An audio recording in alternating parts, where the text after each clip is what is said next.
Isang maluwalhating umaga sa kapwa ko Pilipino, mag-aaral, mahusay at mapagmahal ng mga guro, butihin at maunawaing prinsipal at administrator.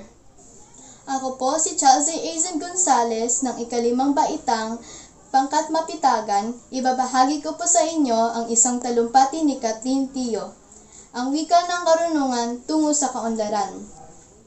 Wika ng karunungan tungo sa kaunlaran ni Kathleen Tio.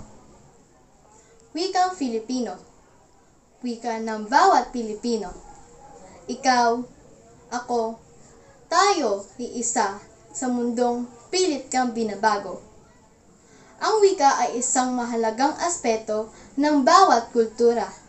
Ito ang basihan na ginagamit ng lahat ng antas ng tao sa lipunang kinagagalawan. Ito ang bumubuklod sa mamamayang Pilipino sa Luzon, Visayas at Mindanao. Sa pagsisimula ng paggamit ng mga Pilipino ng wikang Tagalog sa unang panahon, binuhay nito ang sibilisasyon. Nagkaisa ang mga Pilipino sa mas ikabubuti ng ating bansa.